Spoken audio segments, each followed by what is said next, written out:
us, Dr. Avery.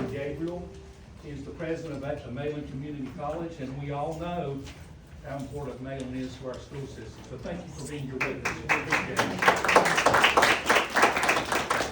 Thank you all for being here tonight. I know it's a busy time of year. As you know, what happens a week from Wednesday. It's back again. So thank you for being here tonight and being with us and participating. Okay, we will open with our ethics statement. Board members are reminded that it is our duty to avoid conflicts of interest and the appearances of conflicts of interest as we handle the work of this board. Does any member of the board know of any conflict of interest or any appearance of conflict with respect to any matters coming before us at this meeting? If so, please state them for the record.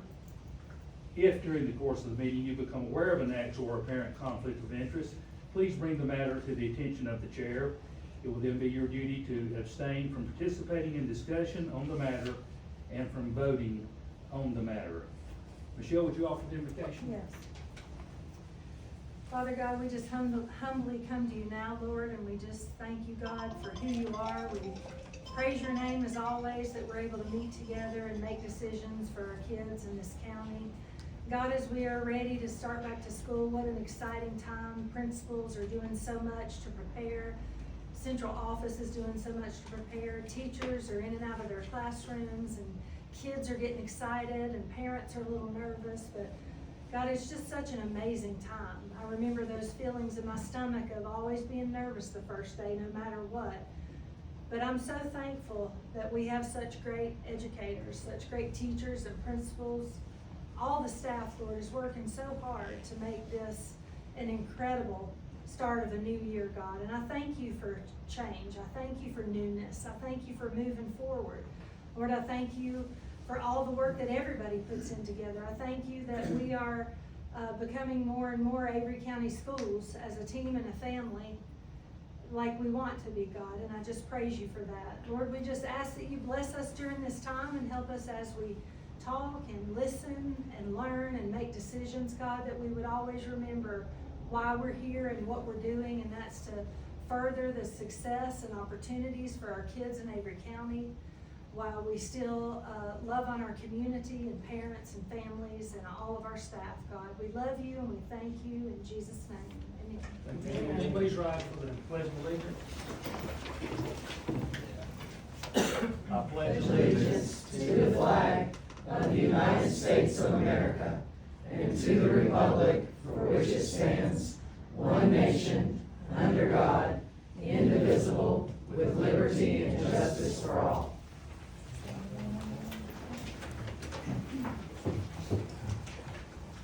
Okay, at this time, do I have a motion for approval of the August 11th, 2026 open and closed agendas? Make a motion. Second? Second. All those in favor say aye. Aye. Those opposed? Motion carries. Superintendent's report, Dr. Murray? Yes, again, stand here because I can't see everybody. I got new glasses, which is really cool because they're like bifocals, so if you see me stepping this high, it's because I have no idea. What's really interesting is watching me ride a motorcycle with these on, so stay out of my way. I want to welcome Dr. Gabriel. He was a competitor. If you don't know this man, he was a superintendent, and he was a bear dog of a superintendent that I would love to go up against because he's very talented.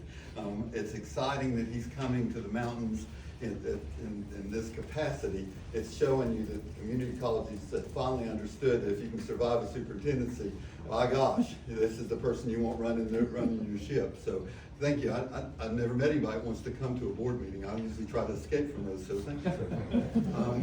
We have a couple things on the report tonight. We have a busy night, so I'm not going to spend a long time, but again, I can't even tell you what a privilege and honor it's been to work with everybody in this room and working with a lot of the community folks, and what a true blessing for me personally. So just know that we had our back to school bash. That's part of the report here, board, and I'll address you now. The back to school bash was something new for me. I've not had that in other systems, and you think in 5 school systems, 40 years, that a person would have had a back to school bash, but I had not had that. So it was sort of a different feeling for me. I sort of dreaded it because I'm thinking you're pulling everybody into one location, so they're gonna kill the superintendent. So what they'll do is tell me every problem that's going on in every school in the world. And to be honest, not only did that people didn't do that, there was true excitement, and a lot of them came up and thanked me for giving up my time out of my retirement to do this, which meant a lot to me. I mean, that was a really sweet thing to do. I did get around to all the vendors because there was a tremendous amount of support for your school system, which I thought they needed somebody to tell them thank you for doing that. And so got around and got to see all them, saw some really excited kids that wanted to come to a school system that should be extremely proud of what they do every day, because guess what? It's the best choice in the mountains. And people that don't believe that will find that out. And the harder we work, the more we do every day to prove that every decision we make is best on making this school system the best school system in the mountains. And that should be the vision. And what should also be the vision is a 3 month, a year, what are you gonna look like in 5 years from now? You should be second to not any system in North Carolina, much less in the mountains. So just realize, mountains are already beating most of North Carolina. Watauga should never be ahead of you in test scores. We need to put them on notice. I've already talked to their superintendent. I've already talked to Buncombe County and said, you've underestimated Avery County for the last time. So just know, I have 100% faith in the group of folks that you put together here that are leading the schools and the children, and you have some outstanding principals, some support services that are second to none in North Carolina. No excuses. What comes next is every child that walks in the door in your school system should be told that the expectations are high because you can achieve it. And guess what? Every one of you can do math, you're rock stars. And don't tell people they can't do math. So just know, for some reason, stuff like that has happened over the years to where we don't have those expectations consistent. We need to make sure those are consistent every day. They need to be told that they're not only brilliant kids, but we're gonna beat the competition around us. All right, I'm off that soapbox. Administrative retreat. We pulled every principal together and central office folks, and we had a big retreat at Lee's McCrae College. I've never been in that campus before. I was beyond impressed. That's a beautiful campus, and it was a beautiful setting. Thank you, Hannah, for all your hard work with that. Getting the place was one thing, but also making sure that everybody, Amy, thank you if you're out there. It was a great time had by everybody. The leadership team that led that can not only take full credit for doing an outstanding job. I've not seen better in any system I've ever been in. And our principals and support service folks that gave up their time, thank you for doing that. That's your summer. So we had a great retreat, very positive. Beginning teachers, Anna Gerald is leading that effort with our beginning teachers, and we're making a big difference in that. I think there was 9, is that right? So we had 9 new teachers. They have been driven around to every school today on a little bus trip and introduced the principals, and principals telling them how wonderful their schools are, because guess what? They don't have to make that stuff up. It's a wonderful, wonderful place to be. And we not only have the setting for that, we have absolutely tremendous schools and teachers and wonderful staffs, and the principals know their schools better than anybody else. And they were very positive, all our new teachers, and we want that word to go out and everyone to be on a positive note. I do want to thank all the people that are supporting Dustin or Dr. Bridges with all the support services for our new teachers, and not only giving them what they need, but onboarding them. One thing that I heard ongoing early, and Dr. Shepard, I know all the work you're doing with new phones, new technology, all the security stuff we're doing. We're upping our game in a zillion different ways, but what I heard early on is that we don't do a good job of onboarding people, that we've thrown people in and then expected them to succeed. We are onboarding people. That's what this whole process is. We're making sure that they have the tools they need to be successful, and we're not just counting on them to sink or float. So just know that will make a world of difference in your school system, and there's a lot of people involved in that. That's not just a one-person effort. That's the whole team looking at each other and saying, what can we do to focus on the classroom and upraise that classroom, and more importantly, what can we do to support a child so that they're successful in the school system? So the bus tour did go very, very well. I was really appreciative of that. Beginning teachers, administrative retreats. All right, there's a search going on for a new superintendent, and I want to thank all of you that have worked hard to not only set up and work with me to set up opportunities for us for meet and greets and for public forums and all the things that has gone on. That's a lot of pressure on the school board that has a very, very difficult decision. I understand that. We pray for you every day, and I know that you're gonna do what's right in your heart to put the best person in this job. I'm gonna do my very best to onboard them when they come. If you allow me a little time to do that, I'll be happy to do that for you. And we're excited about the new person that's gonna be taking the helm. So, anything else? I think that takes care of it. Would you? Thank you, Dr. Murray. Okay, tonight we have Sam Brown here for Groms in our up front session. Sam? Thank you very much. Thank you. Do I need to stand? That'd be great. Sam did follow the process to meet with you. Welcome. Yes, Sam, we're glad you're here. meeting. I really Absolutely. appreciate that. I'll just hand out these real quick about Gear for Groms. These are brochures about my 501c3 here in Avery County. My name is Sam Brown. I grew up here in Avery County. I went to all Avery County schools K through 12. Loved every minute of it. Well, maybe not every minute, but I have two kids. One's about to be in kindergarten at Justin's school, which I'm really excited about. My other one is in preschool at Vanderbilt Presbyterian Church. I founded Gear for Groms in 2022. It kind of came out of what I consider necessity. We have beautiful places to recreate around here, whether it be hiking, biking, skiing, and snowboarding. Skiing and snowboarding is far and away the most expensive and the least accessible to kids in Avery County. It can cost up to $1,400 to get a kid fully outfitted and out on the slopes. And of course, many of the people that live here can't afford that. I was in one of those kids, couldn't really afford it when I was growing up, but thanks to awesome businesses like Edge of the World, who would help me get equipment, hand-me-downs and stuff, I was able to go and make a really good go at it, and I still do it a lot today. We have helped, let's see, close to 100 children in the years that I've done it. I have a storage room, the Vanderbilt Mini Storage, and we take in donated equipment and redistribute it for free to kids in the area. So if you know any kids that want to go skiing or snowboarding this year, have them contact me at Gear for Groms and we can get them some free equipment. I also helped start a program called Slope Seekers. You may have heard of it. It runs in Avery and Watauga, but we started here in Avery, and we've got all Avery County schools participating this year. Elementary schools, that is. It's an open call to fifth graders to come and learn how to ski and snowboard. The program's completely free to the kids.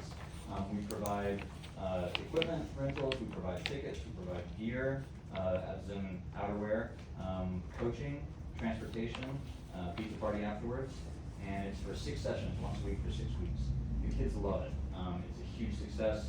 We also sponsor kids to then go on to join the ski and snowboard team at Beach Mountain afterwards, where they can get lots of experience, both just being independent on their own and then also just on a team setting. Again, kids really, really love that. We had, I think, 6 kids go onto the team this year, and next year we expect there to be lots more. Our first year we did the program, we had 30 students. Our second year we had 60 students, so we expect to keep growing. Gear for Groms is not just though a winter sports thing. I really want to focus on year-round activities for kids, whether it be mountain biking, fishing, whatever it is. I want to provide gear for that. One thing though that I really feel is important is access to a place to skateboard or rollerblade or ride a scooter. You know, we don't have a lot of those places in Avery County. Could you pull up the GIS? And I have been on a quest for the past, it's been a year and some months to find a location that would be suitable. I have seen, probably more than a decade, but you may remember that there at one time was a bike park, mountain bike park in this lot adjacent to the elementary school. That's this area right here. It's roughly 3 acres or so. That bike park was a kind of private endeavor for a private business that was kind of not really run as it should be. They had some programming going on, but it got shut down eventually because of insurance reasons and things like that. Let me kind of get my notes here. But sorry, I'm used to speaking to crowds of children. They're both intimidating, but for different reasons. We're more forgiving, so. I appreciate that. Yes, thanks. Yeah, the kids are not forgiving at all. They're no on me right now. skate parks, I'll just kind of rattle off a couple of statistics about skate parks. And this is pertaining to a municipal concrete in-ground skate park. And that's really the way that it's done now. There are no prefab ramps anymore. That's kind of a thing of the past due to maintenance reasons. But the U.S. Consumer Product Safety Commission found that basketball produces about 224 injuries per 1,000 participants. Skateboarding is only about 20 injuries per 1,000 participants. So it's less than, by a factor of 10. Let's see, a third of those injuries are in the first week of learning that are often mitigated by programming. And the most severe skateboarding injuries involve a motor vehicle. Another really good reason to have a skate park and a designated place for kids to go. In a survey of 102 police officers in 32 states that have public skate parks, 90% said it's a community asset. 91% reported no major behavioral problems or crimes in the park. 40% said it improves relationships with the officers. Skate parks are the fourth most used recreational space in communities behind gymnasiums, pools, and walking trails, but more so than, more so than playgrounds, dog parks, and sports fields. Skateboarding is the third least expensive of 21 popular youth sports per child in annual spending, which is important considering our demographics. Concrete skate parks run about 54 to 71 decibels roughly, which is about the same noise level as a playground. Less than pickleball court, actually. The biggest question I get about skate parks is liability, but according to Chapter 99E, Section, or Article 3 of the North Carolina General Statutes, they actually encourage the use of land for skate park facilities, and they also give almost, I wouldn't say immunity, but if you follow the rules, which is like proper signage and maintenance, there is virtually no liability. It basically falls under the same liability as playgrounds. So it's a play at your own risk kind of thing. If you will, show the other two. Here's a great example of a nice concrete in-ground skate park. They're beautiful. They are pretty unobtrusive. They are very low maintenance, about the same as a city sidewalk, much less than a sports field. You gotta mow grass all the time. Concrete skate parks are pretty good. They tend to be about a 40-year asset. You can go to the other one too. You can also personalize it for the place. I love, this is Pillar Designs, who I've actually spoken with. They love to incorporate the natural terrain, other things like that into the parks. For Avery County, we would be looking at, hopefully, the ideal would be to have 3 skate parks, one in North Avery County, one in Central Avery County, and one in Southern Avery County, to give the best access to our kids. However, I feel that Banner Oak is a really good location because it is kind of the center of action sports in Avery County. We have some of the best facilities in the southeast. Beach Mountain is great for mountain biking and skiing and snowboarding. It would be awesome to add in a summertime activity that isn't biking for kids, something that brought people more into the county rather than just staying on Beach Mountain. Now this is, skate park can bring tourism, sure, but this is really not about tourism. It's about the kids in Avery County having something to do. Let's see. The reason that I bring up the Banner Oak Elementary plot is, if I'm not mistaken, I believe it was deeded to the county, and it's soon to be deeded back over to the school board. If I'm not mistaken, I spoke to the county manager, and she not only supports the idea of it, but she mentioned about how the deed should be transferring at some point in the near future, I believe, if it already hasn't. But I'm gonna read my prepared statement here. But before the Banner Oak property is, the Banner Oak Elementary property is deeded from Avery County to the Board of Education, if that hasn't already happened. I'm asking the board to consider reserving about 2 acres of land not needed for school purposes to remain with the county for development as a public recreation facility, specifically an all-wheel skate park. Not asking for a decision tonight. I'm asking the board to authorize the superintendent and board attorney to meet with the county manager, county attorney, and Gear for Grounds to evaluate the feasibility and report back at a date certain. If y'all have any questions about skate parks, I could talk about it at length for many hours. I try to distill down some of the more important aspects, I thought, but that's what I'll have. I have some questions. Any questions? Yes, please. So parking, so you're thinking of this as a summertime activity, It not is- an all year activity? It's all year. You know, when there's not snow on it and it's not soaking wet, you can skateboard on it. That 2 acres would include parking. The skate park itself, because of our population, there's kind of a formula where it is the population divided by 2.5 is roughly the amount of square footage you would want for a skate park, and we land kind of about 7,000 square feet. I would encourage us to try and go to 10,000, only because there will be tourists that come and use it too, and we don't want to crowd out our own children.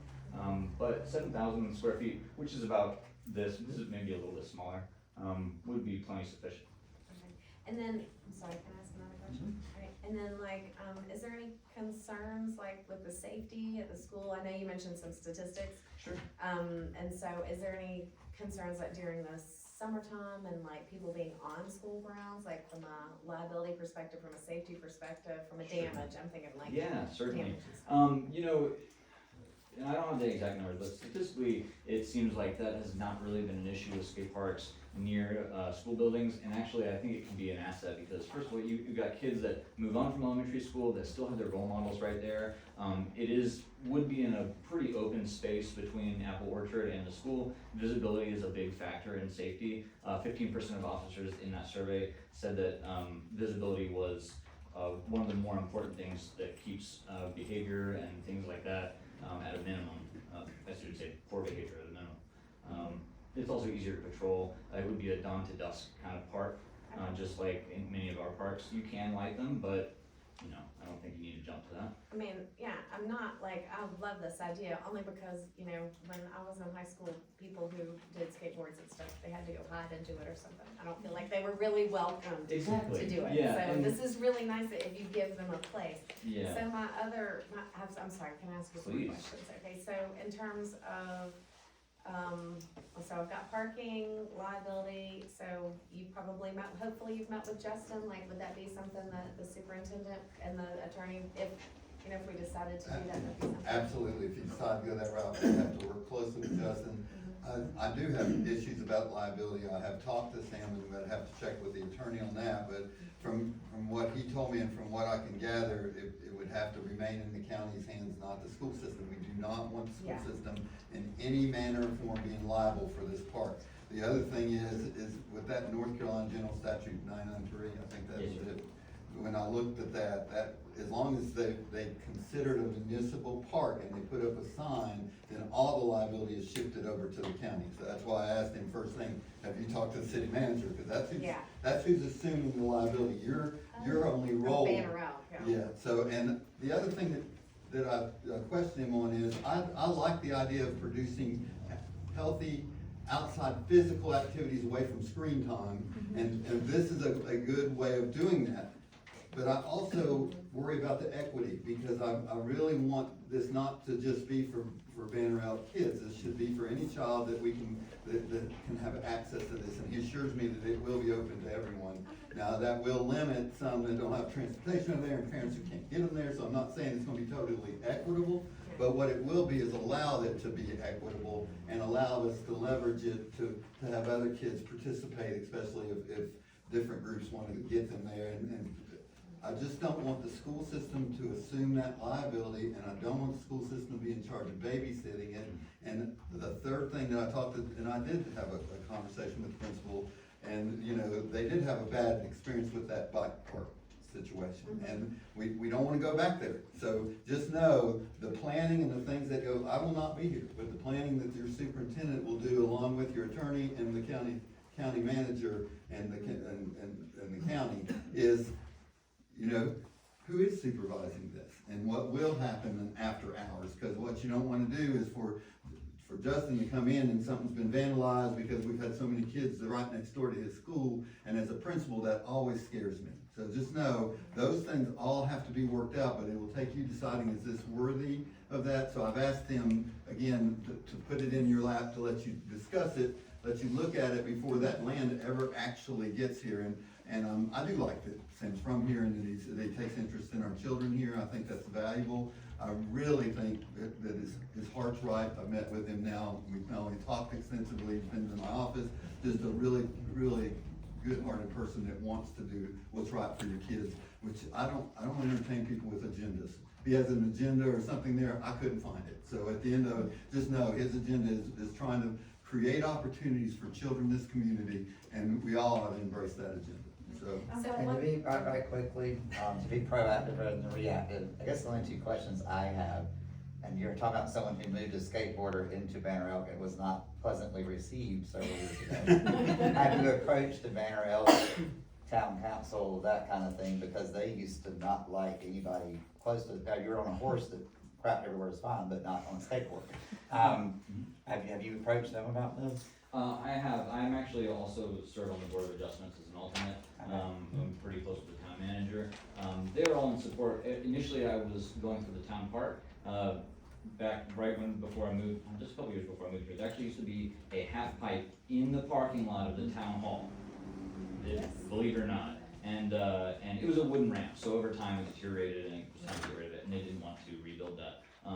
But yes, I have spoken with town officials. They're all in support, just not in the town park. And I think that is mostly because they want a pickleball court.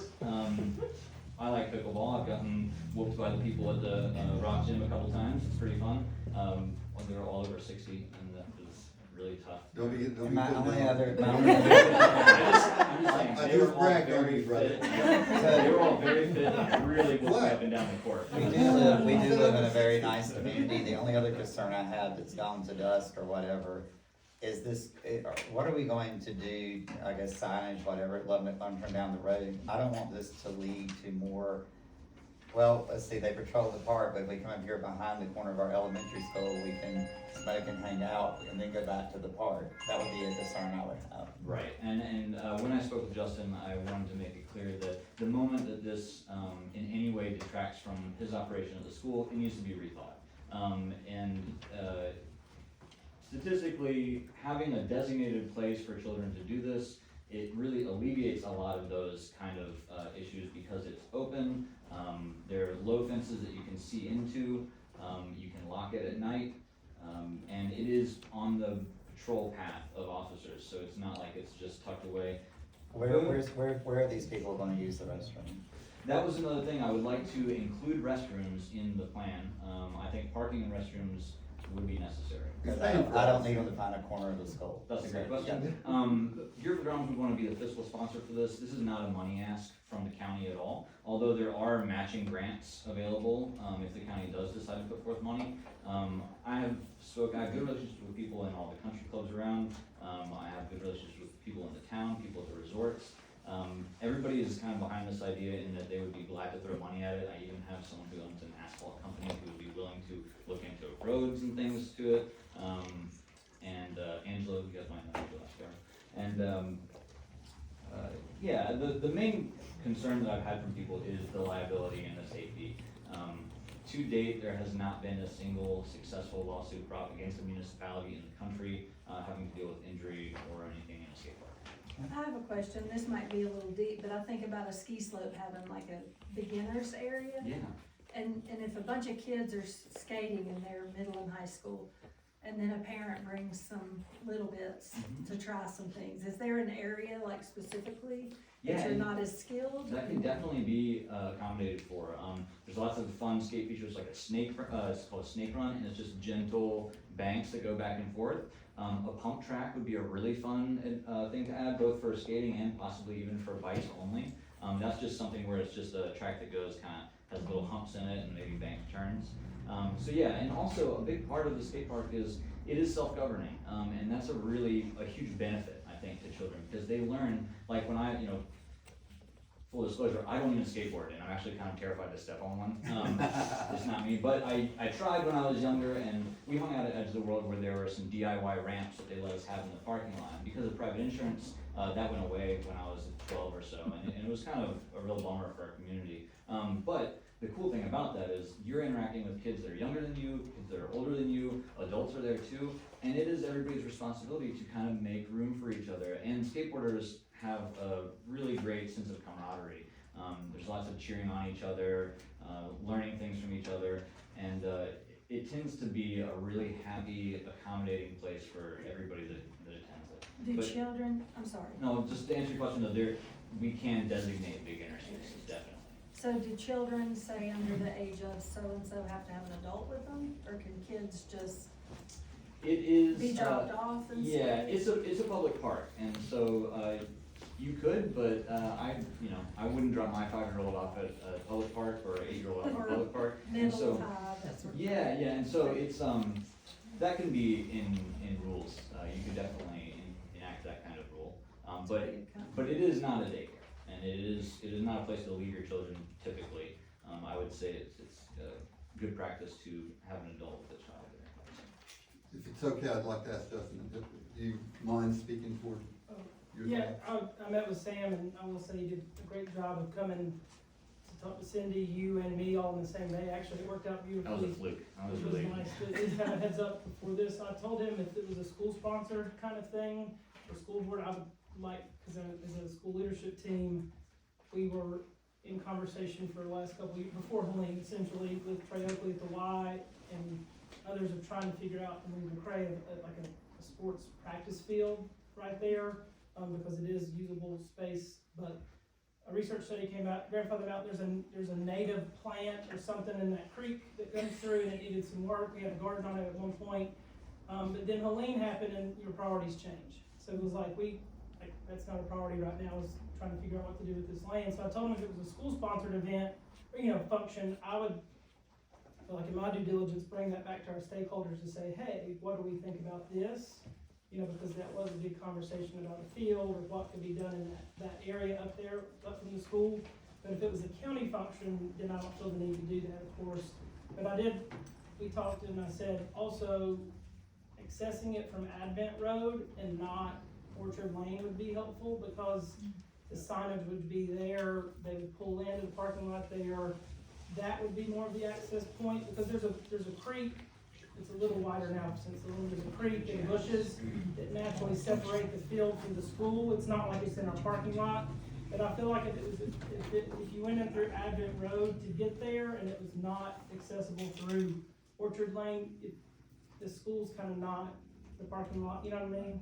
It's gonna be helpful for that. And then I just talked to them a little bit about, the people of Orchard development complain about my music in the morning time and it's too loud, so it would have to take some kind of, it would take some earning the trust of the people in that area who call and complain about my music to the town council. But that would, we'd like it a little louder the next morning when they do.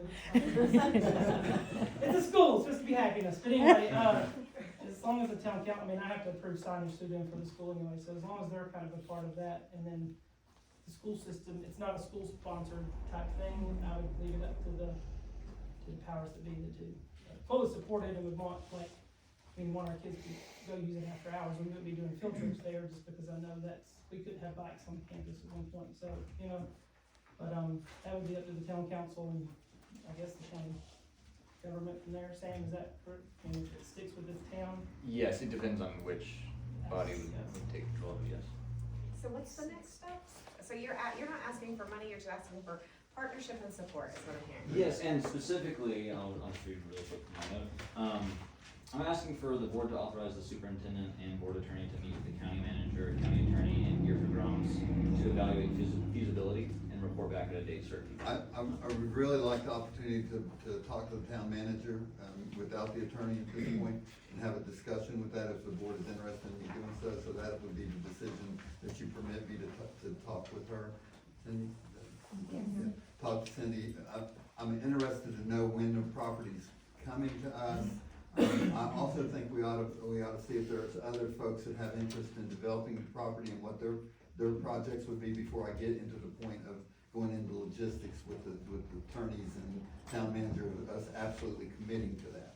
So just realize what we're asking tonight is for me to start exploring that opportunity. Again, as long as I'm here, I'll start with the process, and whoever's in the seat will continue that process, and keeping the board informed during the whole process, so that you don't feel like you're committing to anything at this point except exploring one more activity that will engage kids, that would be positive and get them off of screen time.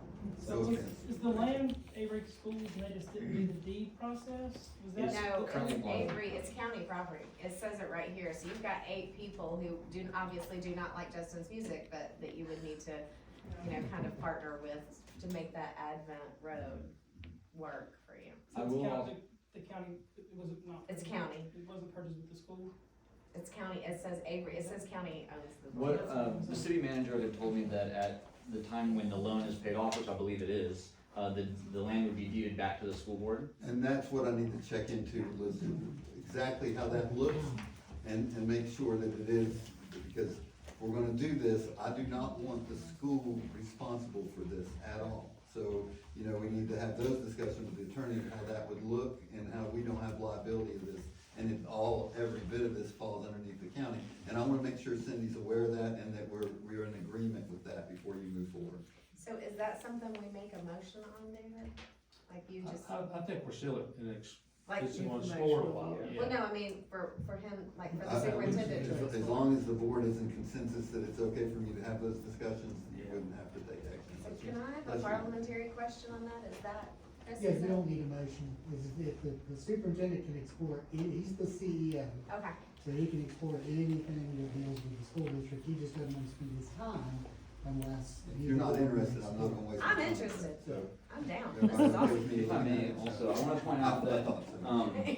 this piece of land right here, starting at this kind of border that goes around to the property line, is roughly, I think it's between 3 and 4 acres. And I would really only be, I think we could get away easily with 1.5 acres, so it wouldn't even be necessarily half of that. I think that a wetlands park would be really great, that showcases wildlife and natural plants. I think something could be kind of adjacent that would be nice for teenagers to hang out at if they're not skating, have some shade, relax, a pavilion, some kind of thing like that would be nice. All Sounds so that, nice. all that tree area is around the creek, that's why we don't, Don't mess with it. Tommy Puckett is so kind to mow it for us, and have science class out there. And I will say that skate parks do great in floodplains. They can help with drainage. Drainage is often done underneath the park. So, you know, it's a really ideal place for it in somewhere that is not likely to be used well for something else. You teach a lot of physics on the skate park too. That's exactly right. Yeah. Sure can. And then upkeep of the skate park would be through your, It would probably fall on the county, but again, it's about the same maintenance as a city sidewalk.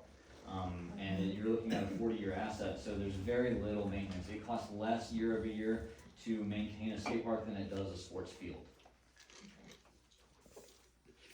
That sounds amazing. I love this idea. Thank you very much. I'm very excited. so how does everybody feel about moving forward? Good? I mean, Chris? Am I good?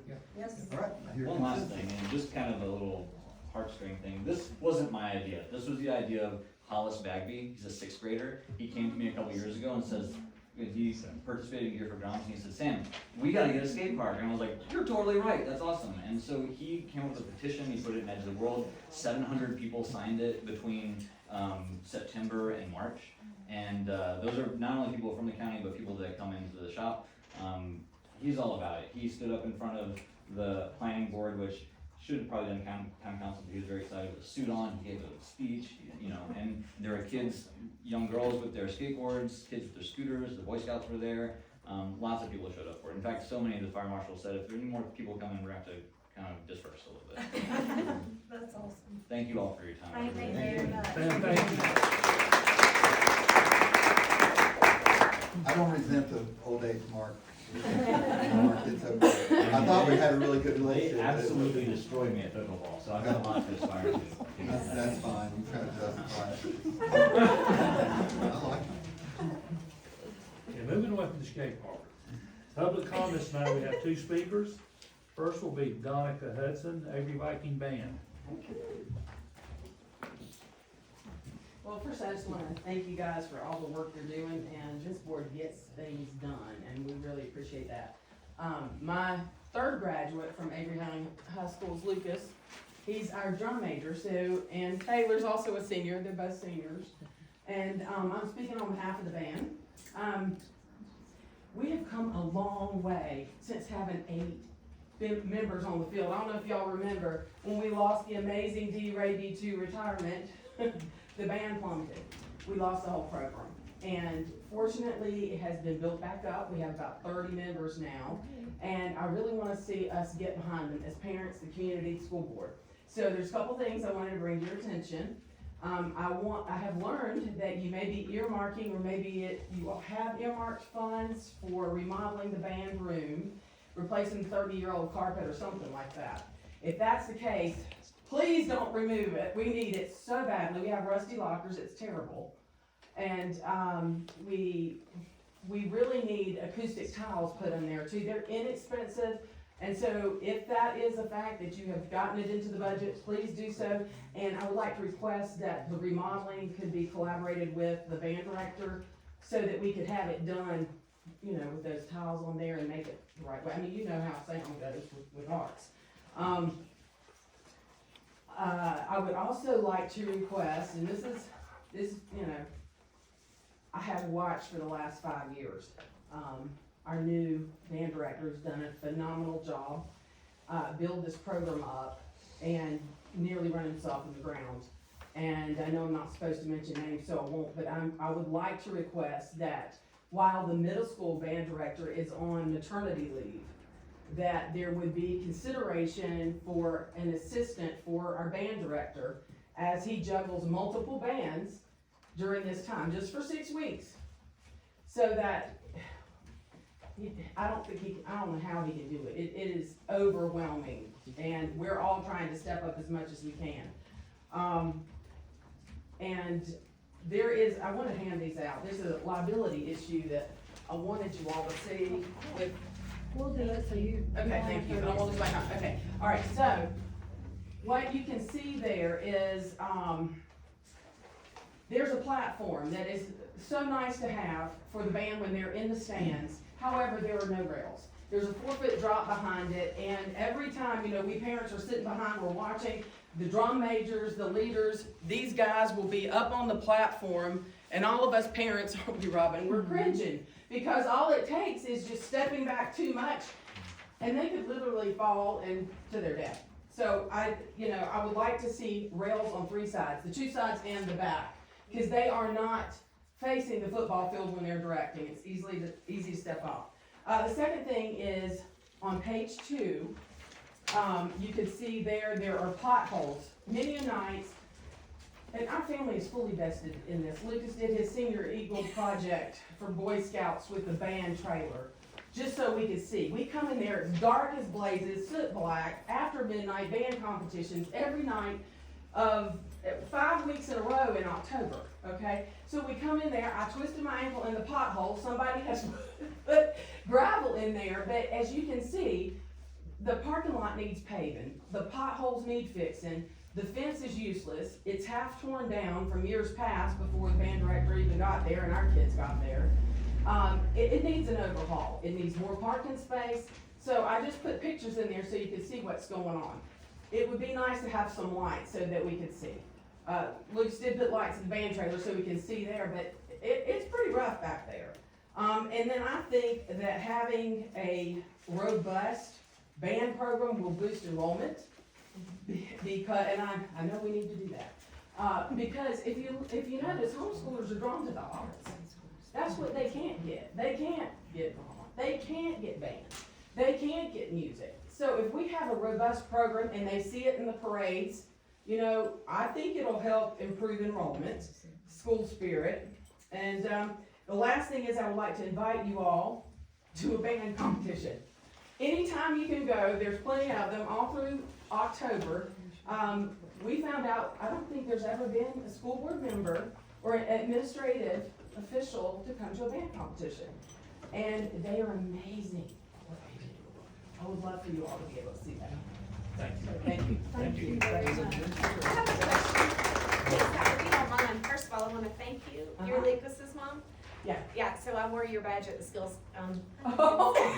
so thank you so I was you for a little bit. So Thank you. what you're asking for is, cause I wanna go back to that middle school band substitute that you Yes. talked about. So what you're asking for is, or recommending is for that person to also assist the high school band teacher part-time, like after their middle school role?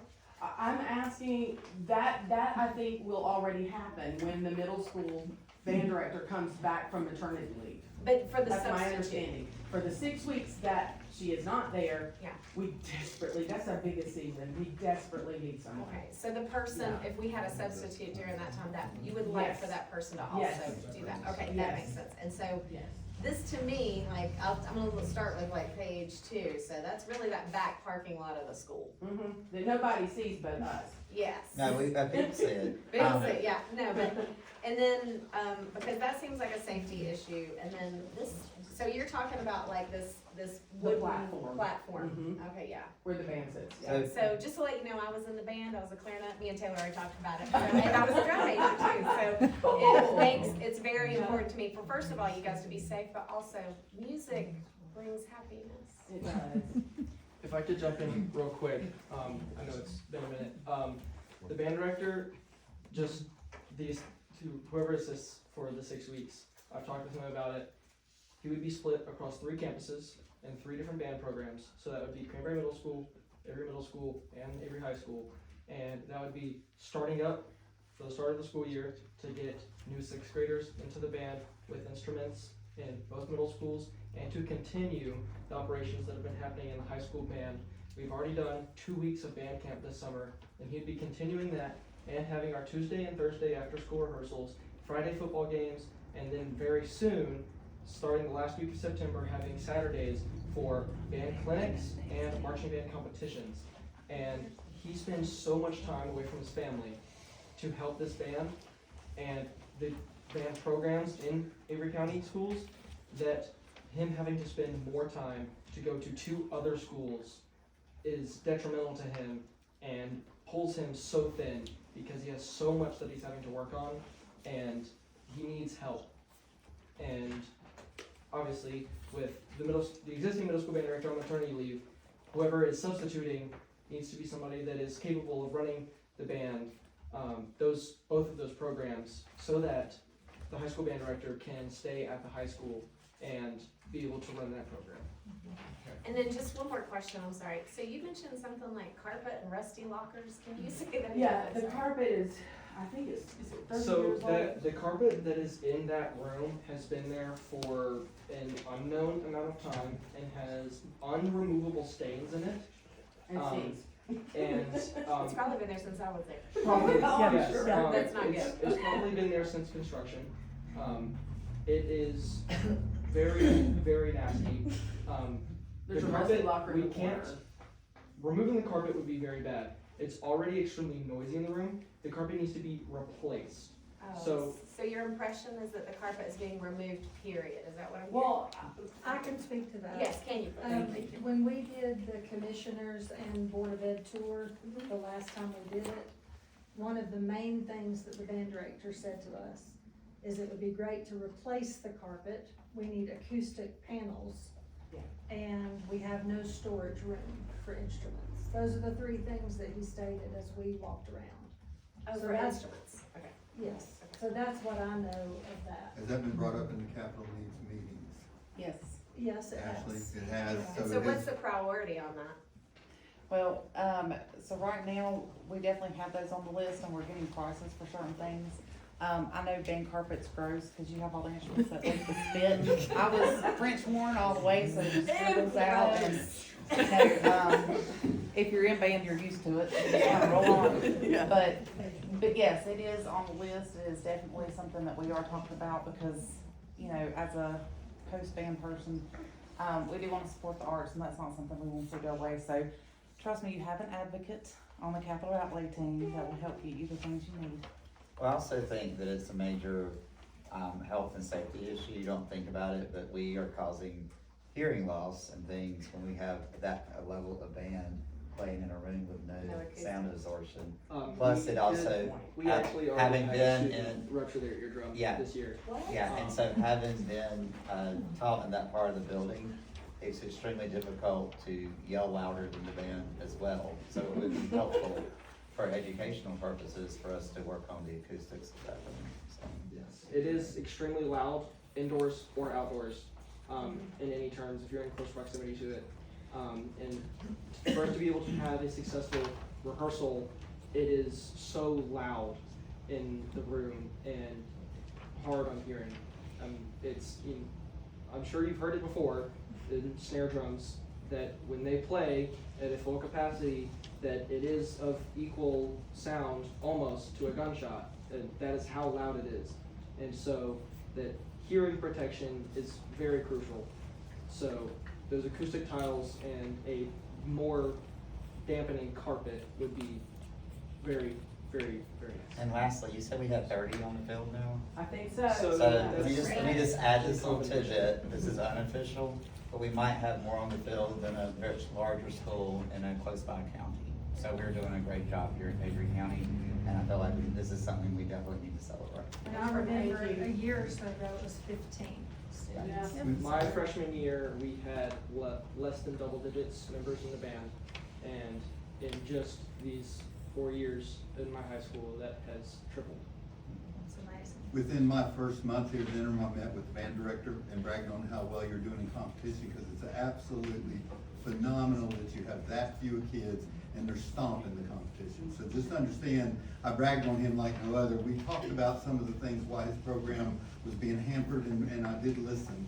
And we also, I haven't attended the actual competition, but I did attend the concert at the middle school until I had to be pulled out. But I stayed there long enough to see how much support. It is phenomenal how much support you have for the band program with your uprising children, and that shows a lot of excitement about a program and a wonderful future for you. So just know the board's very committed to making sure that we not only that we support you, but that we nurture that program and make sure it gets stronger and stronger, and that you get the credit you deserve. So Thank you so much. Thank y'all. Thank you.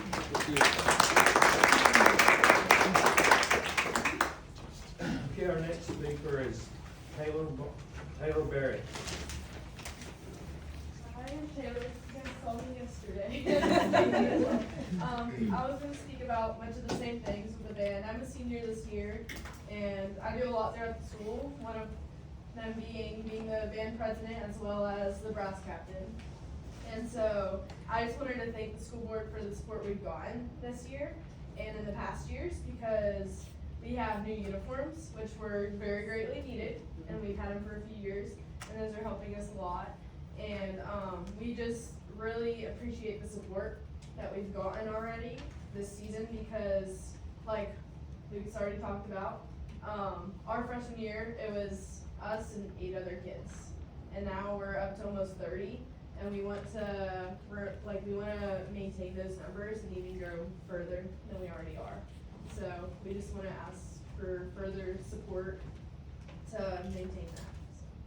Well, thank you for sharing. Thanks for Coming coming in in well. we're very, very proud of you.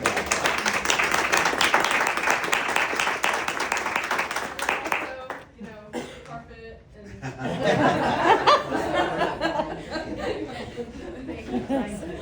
It's awesome.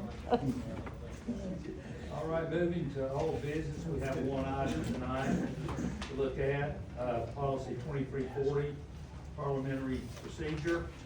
There was a correction to it, I'm just gonna read it. The board will follow the rules in Roberts for small boards, except that motions need to be seconded to move forward, and the chairperson will vote only to break a tie unless stepping down and yielding the chair. But that was a correction made to the policy. You have it on your agenda. Any comments here? Okay. Moving to new business, item 1 are the first reading policies. We will read those over the next month and bring those to you at the next meeting for second reading, okay? And item 2 is Title I grant applications. Dr. Trish Cook.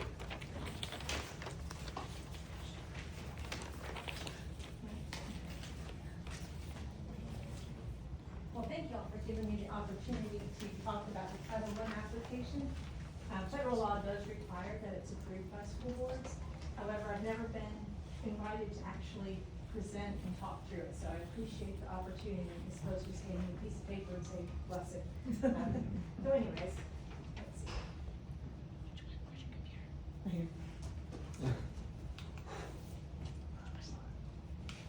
There we go.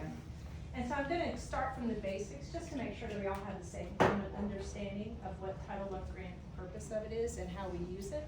And then, of course, I'll ask for permission to submit it at the end. So really just talking about like, what is Title I? And I know probably maybe half folks know what Title I does, or you've heard about it, you've seen applications in the past. We really wanna talk about the purpose of the grant. And the purpose is to really target students from low-income families that are either at risk of not meeting the state standards or are actually failing to meet the state standards. And so this is supplemental supports that districts and schools use to help, lift up those children.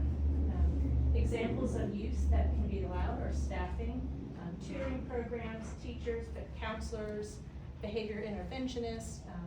Can also look at curriculum resources, like additional intervention kits or additional materials that maybe were included with the district purchase, and professional development. And then also there's that component that's required, but as our district needs team met, we decided, or we knew that parent-family engagement was paramount and that we need to do a better job engaging our families in our schools, in our school system. There is one rule that we really kind of have to follow, and that's supplant versus supplement. And so we can't supplant, and that means basically that if we're required as a school district to provide X, we can't just use Title I money to provide it and then use that money elsewhere, like the band carpet, right? So it has to be in addition to whatever we have. And the justification would be, show that without that federal funding, the initiative would not exist. Or if we had purchased something as a district, iReady, for the past 5 years, and we said, oh, let's use Title I for that. That would send a red flag up to DPI because that would be supplanting, because that's something the district was already purchasing. Does that make sense? Yes. All right. And so, what is the Title I budget and how does we get the allocations? So it's a formula grant, not a competitive grant.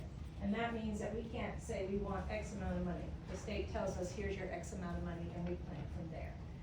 The eligibility criteria is to have at least 40% percentage of low-income families or students from low-income families for a school-wide model. But if we wanted to do a targeted assistance and just say, here's X amount of funding to serve just these identified kids, then we could, and that percentage would be 35 to 39%. All of our schools, minus the high school, sorry, Ricky, are Title I schools, and they operate a school-wide program. Let's see, we have district initiatives and school allocations, and it's based on a needs assessment. So I came here late to the game, kind of hit the ground running, so pulled the team together that I could pull together in a timely manner to look at all of our data, talking about where are our strengths, where are our needs, and then setting some goals for the district. What do we want to target, and how are we going to do that? And we aligned federal funding to that. We're saying we're going to use Title I to provide this. And we'll go through that a little bit more too. And then there's federal requirements for compliance. And so there's a lot of documentation, there's a lot of monitoring and oversight that has to happen to ensure that we're not doing anything we shouldn't do, right? I don't look good in orange. I don't believe in shady business. I like things to be clear, clean cut, and transparent. Any questions on that? Okay. And so the budget process that we follow is that the DPI gives us a planning allotment, which could change, but not much. There are certain set-asides that we have to take off the top that we're required to fund. And then there are some that are optional that Avery County Schools has funded in the past. And coming in late to the game, I didn't want to upset the apple cart and, positions and cut people and all that, so we kind of stayed the same.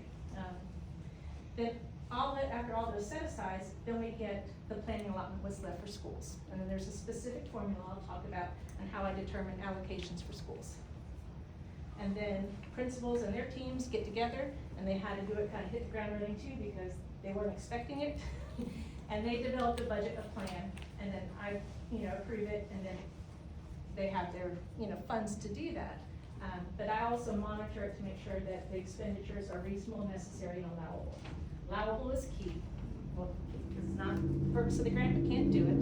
Reasonable is, is it, you wanna buy $800 worth of bags of popcorn for a family event. Is that really reasonable? Maybe not. And then it's also that necessary. Is it necessary to achieve the purpose of the grant. And so it really has to be directly tied to supporting students academically and behaviorally. So you're basically the supplanting police. I am, Very good. yes. And don't Everybody y'all hears. forget it. Make sure that we understand that. Yes, because, you know, we don't want any shady business. We don't want Avery County Schools to, anybody ever question that we're not on the up and up. So our fiscal year for this year, that's our planning allotment that we got from DPI. The set-asides in red are required. So I'm required to do a minimum of 1% set-aside for family engagement. And we save some of that for the schools, and then also the school district. Our students who are experiencing homelessness, there's a minimum that I have to allocate for them. But I know talking, their needs are being met too, so we're good there. In pre-K, we cover about 20% of pre-K teacher and teacher assistant salaries. And then administrative costs is a 12% maximum of your total allotment, and that'll cover things like paying me to be the compliance police. Unbudgeted reserve is a 10% maximum of current allotments only, and that we kind of keep set aside so that when school starts in August, we actually have money to pay the people that we're paying out of Title I before the funding drops, because federal fiscal year doesn't start till October, right, Ashley? Correct. Yeah. And then that's money, that bottom line there is what the schools have to allocate, or I allocated to schools. Indirect costs, that has to be done on every grant year. Oh, sorry, any questions? All right, you guys just like looking at the I big have a numbers. question. Yes. Sorry. So you said, you made me feel better about it, but I read this wrong. $338.96 for homeless children? Mhm. So we'll get to, you'll see Okay. later on, they have Alright. carryover amounts. Okay, okay. Just making But sure. when I do the school allocations, there's a per pupil amount that I calculate with, and that's the minimum that has to be allocated for students experiencing homelessness. Okay. And because after talking with Amanda and the carryover budgets, we feel like that can definitely meet the needs of our students. Okay, great. Thank you. Good question. All right, so we did have some remaining funds from the previous 2 fiscal years, and so we're able to use that, but some of it has to be used sooner than others. And so that was the total amount from the 2 grant years that we had remaining. Again, I have to keep those buckets for students experiencing homelessness and parent-family engagement, like I couldn't just put that somewhere else, it has to stay in those buckets. And then pre-K, that's the rest of the amount that is needed to just cover 20% for salaries for this upcoming school year. So, you know, in forward-thinking budget planning, we wanna be mindful that if we don't have remaining funds, that we're really gonna have to look deeper for pre-K. Let's see, and then administrative costs, coordinated services, that money's there too, and we talked about in our needs assessment for a lot of professional development that our teachers need and our school administrators need. Then we also have 2 positions, teacher positions, paid for at Newland Elementary and Riverside Elementary. They're the highest need school in our district, and therefore we were able to allocate some money for that as well. And then remaining funds that also went into school calculations.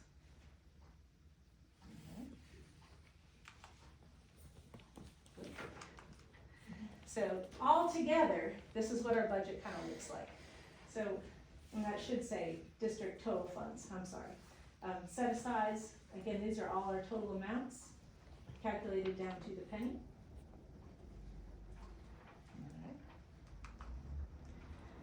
And so when I took that amount for school allocations, it's a specific formula. I can't just say, oh, I like Neva better than anybody else, I'm gonna give her extra money. I can't do that. There's a specific formula that I have to follow. And so basically, schools are rank ordered by the percentage of low-income students in their building. And so the top, you know, say 90%, 70%, 60%, all the way down to 40, that puts them in a rank order. And then what I do is look at the total number of funds allowed, and I kind of just work on a budget and say, so I start with the minimum per pupil allocation, which was what you saw for the homeless allocation. And so I start there, and then I kind of keep adding and adding and adding in rank order until I get to 0.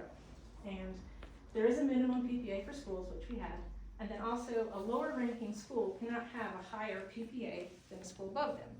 And when we did our principal Title I meeting, I think you guys had some fun playing around with the formula to actually see how it works. And if any of you would like a practice spreadsheet, I'm happy to share it. So any questions on that? All right.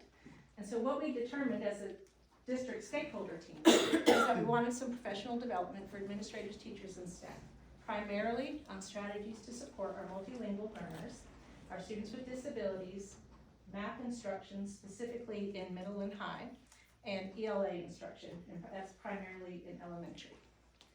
We still have a portion of pre-K salaries. I talked about the 2 teacher salaries that we have, and increased parent and family engagement outreach at our district level. And so the schools are required to do family outreach through Title I, but also the district. We need to do something that kind of brings back that school system and not a system of schools, as far as, how can we outreach our families and really make them feel a part, so at the district level and the school level. And then for our students who are experiencing homelessness, basically those funds do go for transportation costs or extra instructional supplies. All right, it's a lot. School funding initiatives. So the principals had to create a budget using a budget spreadsheet and calculator, and then justify, what they're doing and how it aligns to their school improvement goals and the needs of their students. And so professional development, some of them want to have our funding serve a specific focus for their school, or doing data digs, so really paying for substitutes so teachers can come together, look at data, and respond to the data instruction and plan. Teacher assistant or an interventionist, tutors, a teacher position, instructional supplies and materials, and then of course their parent-family engagement. And I will say the plans have been very well thought out and strategically and intentionally planned. All right. So the next steps, well, first let me ask, any questions? Yes, sir. So parent-family engagement, are we looking at with the families that we're trying to connect with? I feel like we give a lot of electronic stuff, a lot of things that you need to scan QR codes and that kind of stuff in modern time. Are we making sure we're engaging them in ways that if you don't have internet at the house, you don't have this, you don't have that? If you're a Mima raising generations of kids and you don't have connections, are we still getting in touch with those people? Yes, we should. Do we have a plan for that? Yes, and so basically, and part of the compliance is with the parent-family engagement is it has to be, communications have to be done in multiple formats that are accessible by our families. So electronic, hard copy, and also in languages that they speak at home. Those are the requirements, we can't get around that. But then also thinking, district-wide and school-wide, how do we bring parents in? Principals do surveys and say, what would you like to see? The focus has to be how can we support parents to build, to help their students learn at home? Or how do we build their capacity so that they're able to do that? And so looking through that, we want to, well, I lost my train of thought. Because you're right, it's different talking to adults, isn't it? And so, has to be focused on that, but then when we survey parents, say, what do you need? Is it, I need help understanding how to read these progress reports, or helping literacy at home. It's also, if they don't attend an event, asking, why didn't you attend? What was the barrier? So that we can then use our funds to mitigate that barrier. So I guess my only other concern, because you said the high school doesn't qualify. What? My problem is that we have so many couch surfing, at least I don't think it's changed since I taught there. We have high school students that are trying to graduate, that are homeless, that are jumping from couch to couch, living with families in our community. Do they not qualify at all for this program? No, and I totally agree with your point there. So we can serve high schools, and it's basically what Avery County and our stakeholder teams decide. And so traditionally, high schools aren't served because of the early intervention research. We want to intervene earlier. However, we can also, include them completely. I know, Ricky, we already talked about this. But it doesn't even, we can do it in grade bands, we can rank in tiers. We have a lot of options in order to help support high school students as well. And that's not something that is prevented or anything. It's just our district stakeholder team. When we start having meetings in January, that's something we'll talk about. So the high school's not a Title I school, Not designated Title I, Designated. though they would qualify. they would qualify. And the rule there is a school is 75% or higher percentage of students from low-income families, then we're required to serve them or provide compensatory services equal to what they would have gotten with Title I.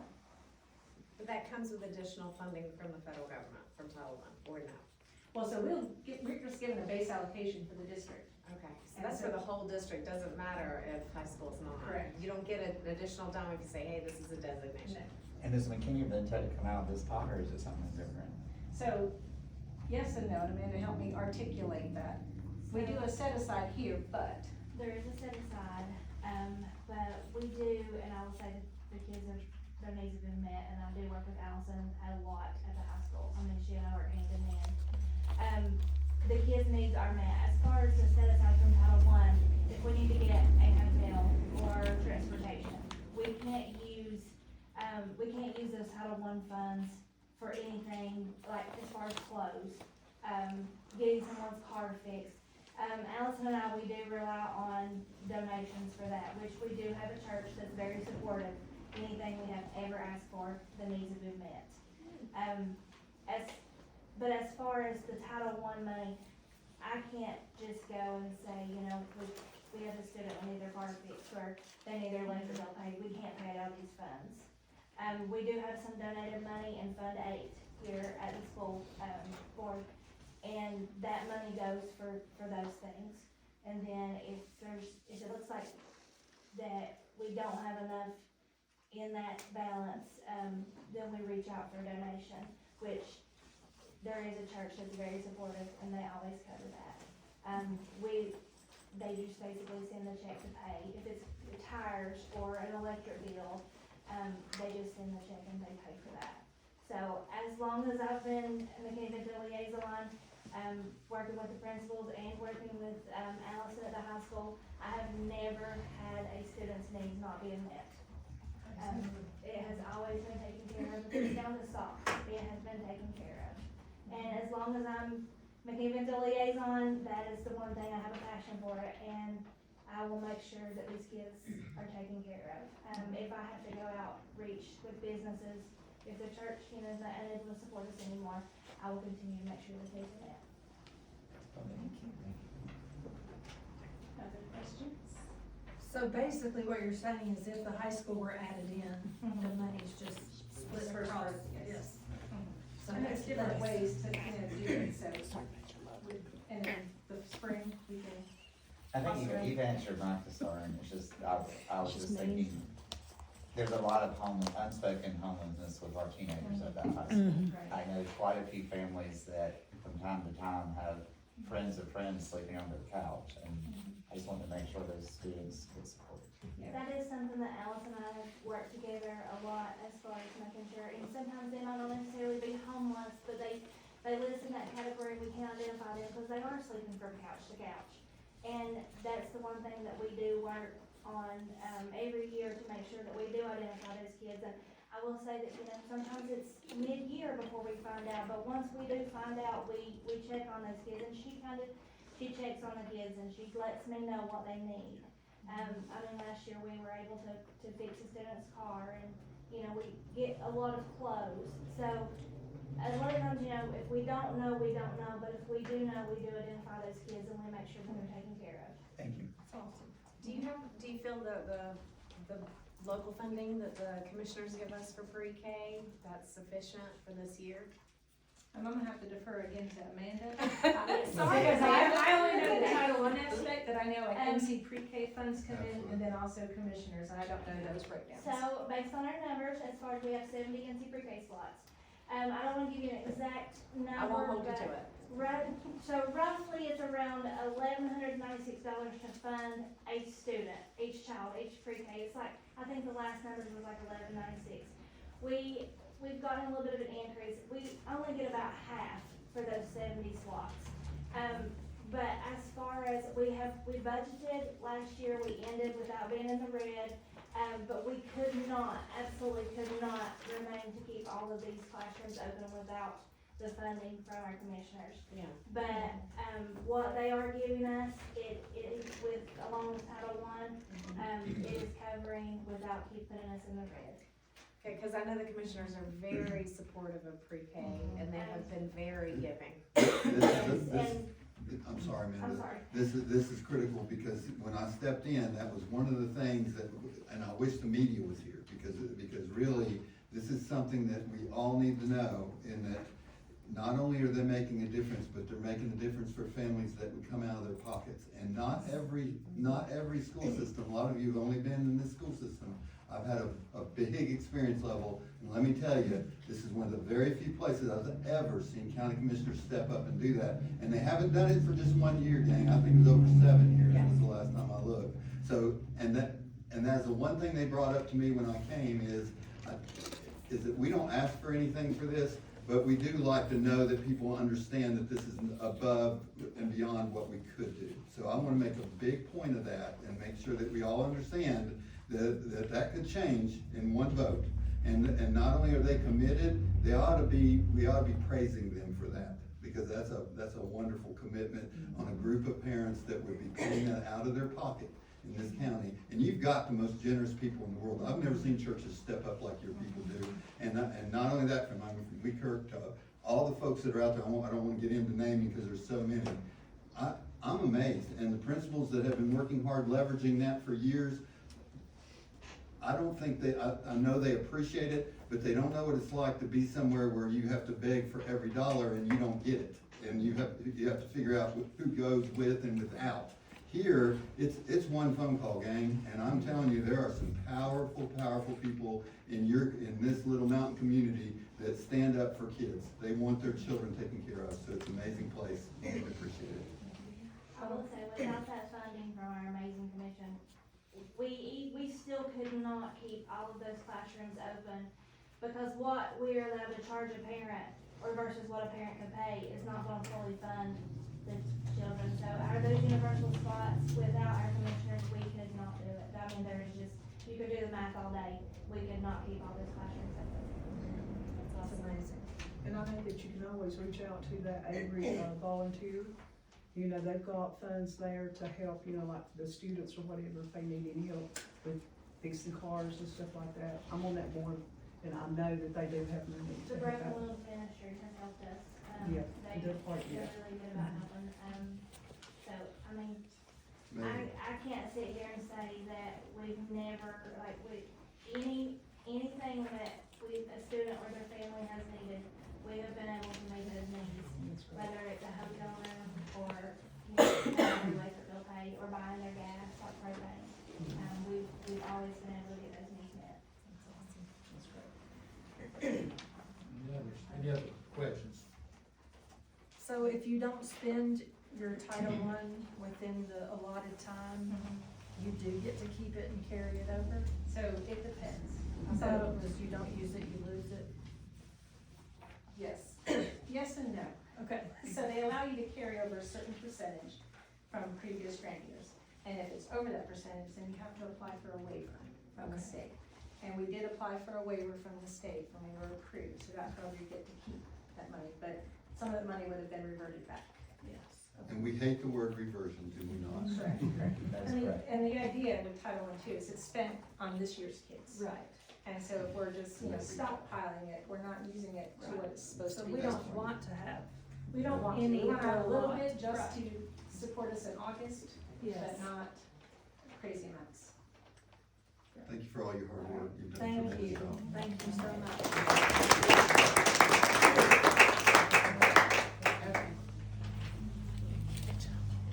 Okay, this is an action item tonight, so do I have a motion for Title I grant application? Second? All those in favor say aye. Aye. Those opposed? Motion carries. Thank you. Awesome. Okay, item 3, we have the SRO agreement, 2627, Dr. Murray. Okay, based on, again, once the attorney, unless they find any legal changes that he may suggest, I'm gonna request that you approve this. I've told you before, our relationship with your sheriff is amazing. And I could not be happier with our collaboration. I'm gonna comment that Dr. Cook has worked very closely, ongoing with Alan Ingram to up our game and making sure that we're moving progressively with safe schools and all the procedures. All of our administrators out there and central office staff included are all focusing on making sure we're keeping things safe. And so, yes, I not only highly recommend that you approve this, just know I feel 1,000 times better than when I walked in where we are right now with the things that we're doing that's making a big difference with the safety of your kids. That's even before Dr. Shepherd really applies some I'm hoping a grant she's absolutely worked nonstop until 3 in the morning to get submitted. So just know when that comes in and we get that money, you're gonna be amazed at how different this looks as far as taking care of everything, being able to, making sure we have the procedures and the policies in place that keep people safe from staff all the way down to parents. And that relationship with the county commissioners and your SROs do a tremendous job every day, and I'm thankful for your sheriff. He's a wonderful sheriff. So. Can I screen for you? Which means I want to ask a question. Yeah. So it's kind of a legal question. Since our legal name, and I know this is really tricky, since our legal name is Avery County Public Schools, this says Avery County School System, does that make a difference? It doesn't, because that only is necessary for like pleadings in court and things like that. I would recommend, technically your name is the Avery County Board of Education. So, but we use the Avery County. Well, School ours, District. yes. Yeah, Sam. so we can make that change, just to be conforming with it. And Hannah will be waiting to make sure that you're okay with everything. Yeah, in my office, I got a message that there's only a couple of little details left, and so if the board wanted to approve it tonight. Please approve it. Just We'd like to. subject to final legal review would be sufficient language, they don't see anything material. Thank you. I appreciate it. Any others? Is there a motion to approve the SR agreement 26-27? Make a motion. Second. Second. All those in favor say aye. Aye. Those opposed, motion carries. And item 4 is the proposal for streaming board meetings. Dr. Rachel Shepherd.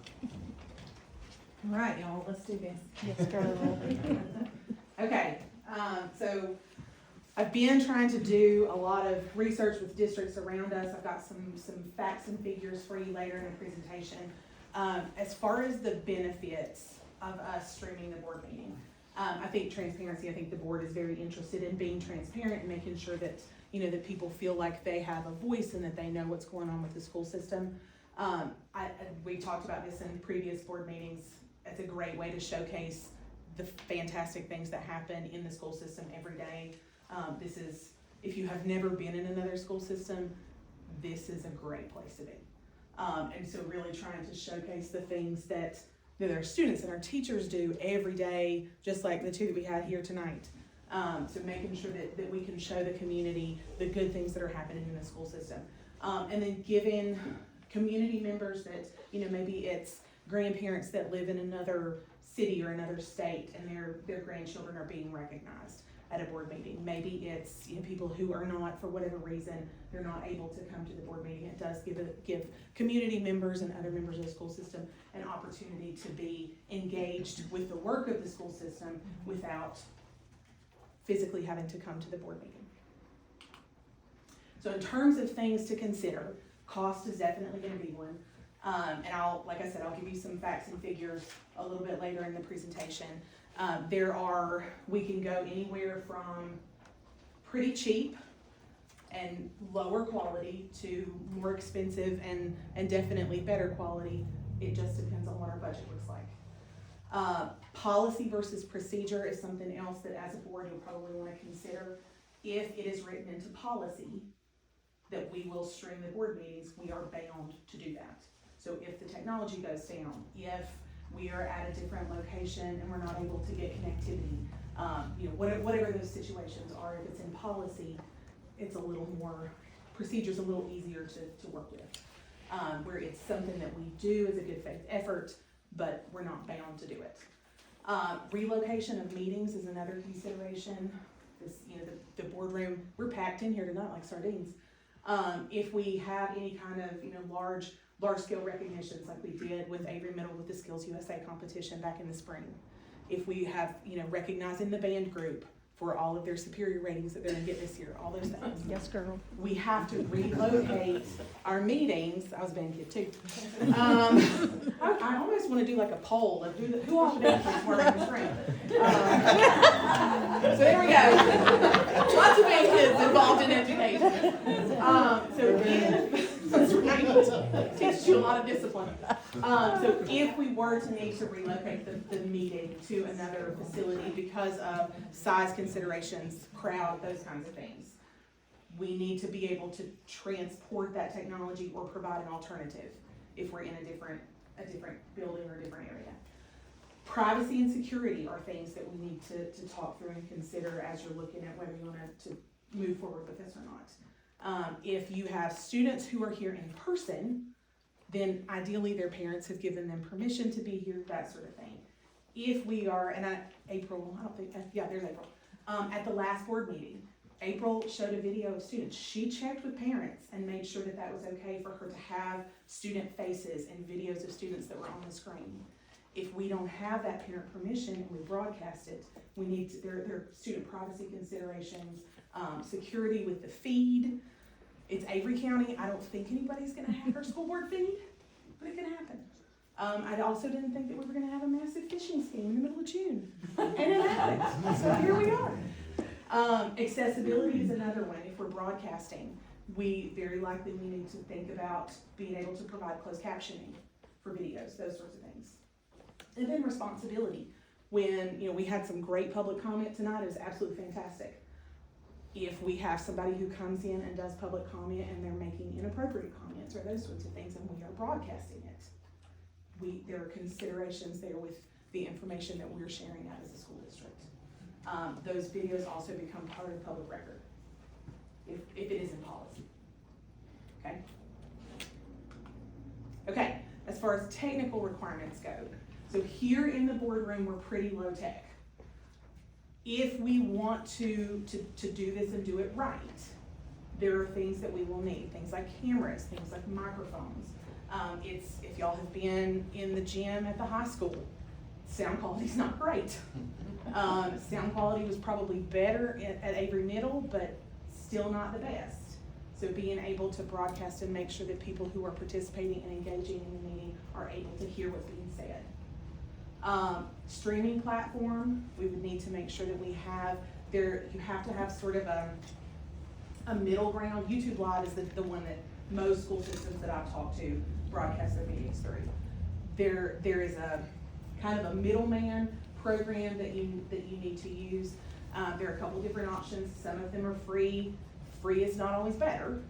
A lot of the school districts that I talk to use one that's a subscription, so there would be an annual cost that's associated with that. Personnel. I'm at the board meetings. I try to be here, every time and make sure that we're covered. If I'm not able to be here, if something happens and one of my kids are sick, or if I'm sick or whatever, then we have to have somebody who is trained in how to use the equipment to make sure, particularly if it's in policy. We've got to have somebody who's here who can operate the machinery and make sure everything's gonna work. And then connectivity. We're usually pretty good with connectivity. Every once in a while, things go down. That's happened a few times. So that's another concern, another thing that you need to think about as you're considering that policy. So, couple of options. First one, I spoke to the county commissioners. I spoke to Cindy Turbyfield, and she put me in touch with the tech guy who works for the county. They use a meeting owl. We already have one. That was one of the first things that I bought when I came here, that we were passing around the computer to be in like a Zoom call, and I said, y'all, we have got to get an owl. And Dr. Murray did not believe me that they hoot. You couldn't make it hoot, and you I act like did, you but I can. did. With little eyeballs pop open and everything. So the commissioners use a meeting owl. They use an open broadcast, so it's OBS is the program that they use. It's a free open source broadcasting platform. They broadcast their meetings to YouTube Live. It's definitely lower cost. Sometimes with that you are gonna have lower quality video and sound. It may be difficult to hear, particularly if we're in a larger venue.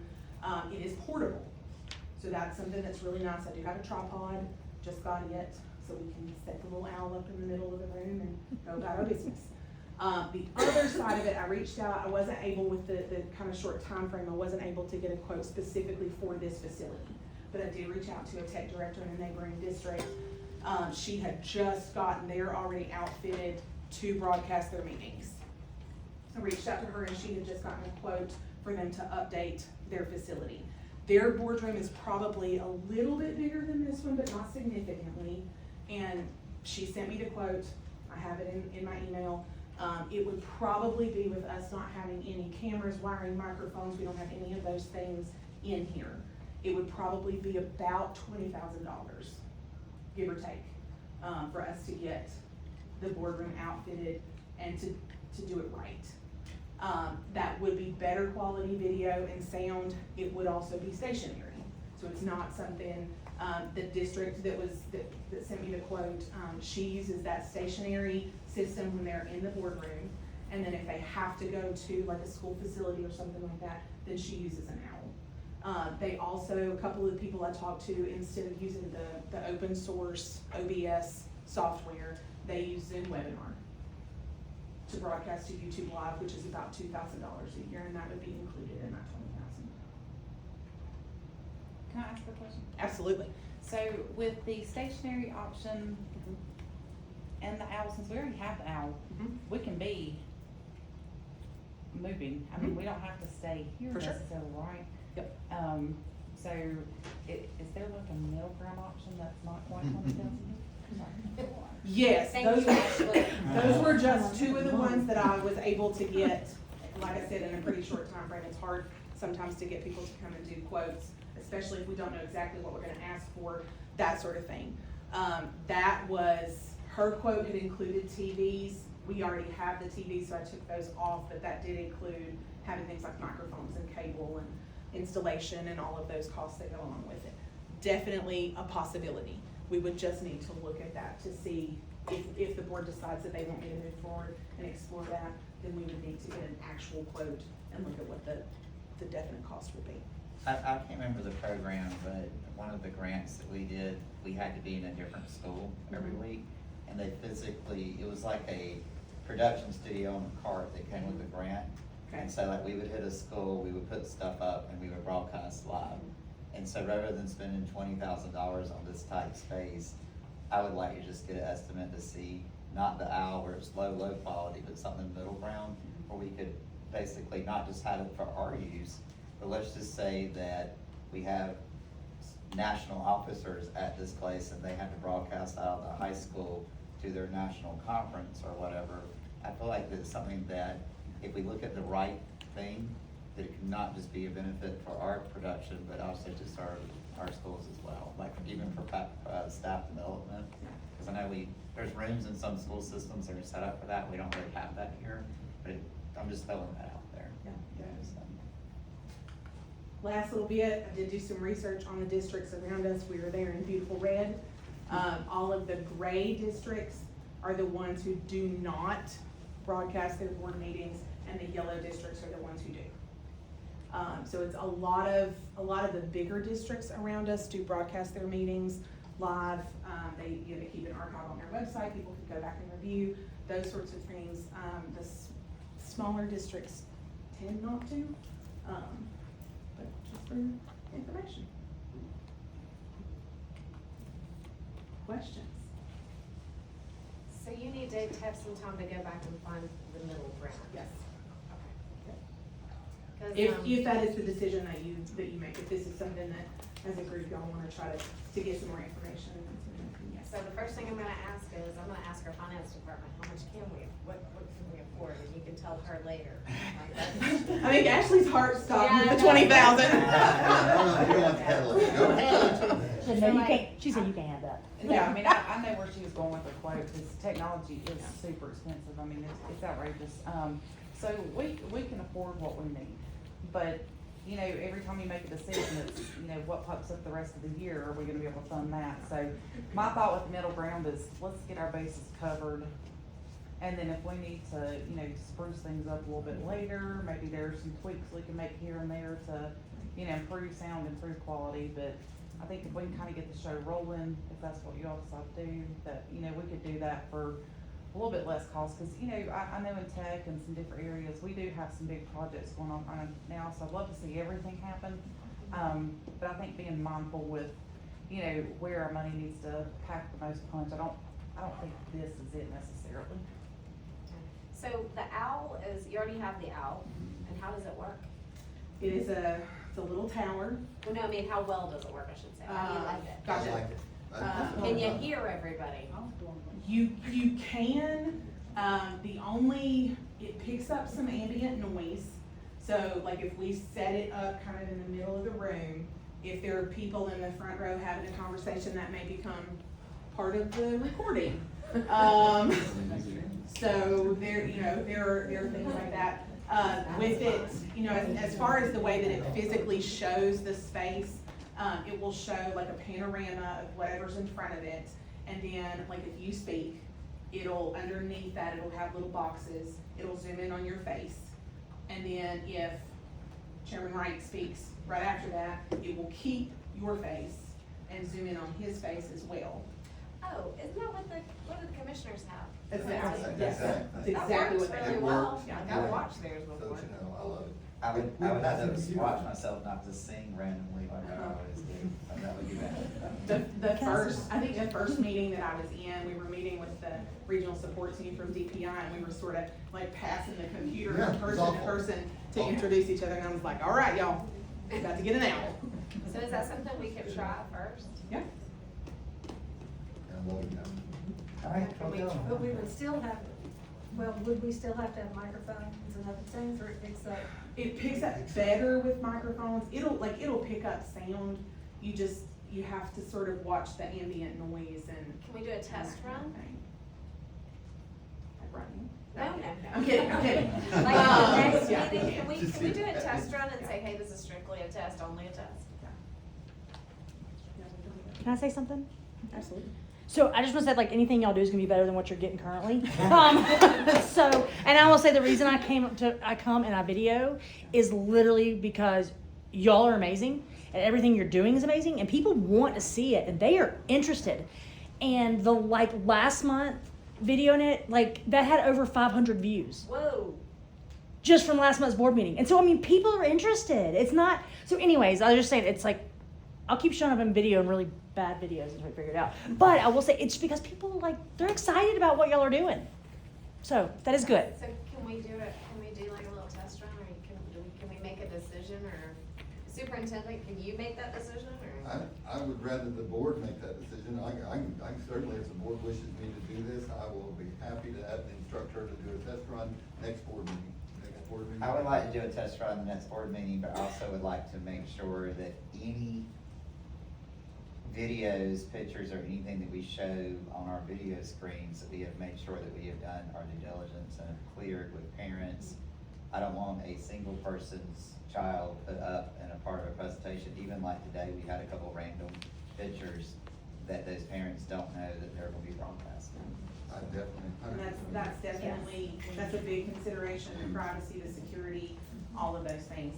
I will say, when you, like broadcasting it via Facebook Live as a private citizen is very different Yeah. than a board broadcasting it and having an archived record, Right. posting links on your website, that sort of thing. There's a different level of responsibility that goes along with that. And I just But want to absolutely point out appreciate what you're saying too. because it's on my brain. There's a school district not so far from us that has seen what happens when you forget to turn your technology off. So I'm proposing to have maybe a turn on, turn off sheet, somebody initials whoever's responsible, so that when you go into closed session, there's no risk of that getting out. I will physically take the camera out and set it. You'll hear it hooting as I walk in. That is something that has happened in I know it has. quite a few situations. So, one question. With all of the considerations, the incredible amount of research you did, thank you for that initially. With all of those special considerations, about privacy, responsibility, parents getting permission. Will we be ready to do this? Or, I mean, are we ready to do this next month? I know it's only a test run, but are there things that we need to talk about in consideration of it? Or do you think it's just what central service staff? I'd be very needs to- interested what my technology director recommendation would be. I think it depends on whether it's policy or procedure. If it's policy, there's some things that we need to put in place because we're gonna have to be able to do it consistently and have everything set up so that it can roll every single month. With the privacy and security concerns, I don't know yet, and I'm working on all of the things.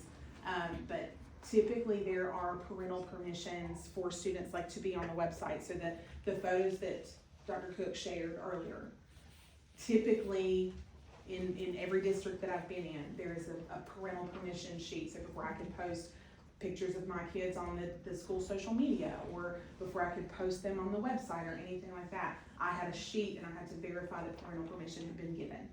And some parents do not want their kids to be, they don't want the digital footprint, they don't want their kids to be featured. So that's something, I don't know what the status of that list is. I think so many people want this. What I would like is make it procedure right now, not policy. Let us have our trial run, but just take that extra step, because I don't know if it's changed. What we used to do as a district is you had to opt out kind of your kids not having their picture taken.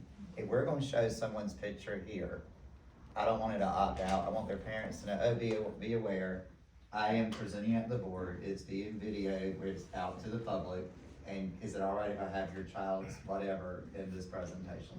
I feel like that's something our staff can do. I really don't think we need to, as far as that piece goes, if it's procedure, I'm fine at running a trial run, because I think that we did this before. It was very popular.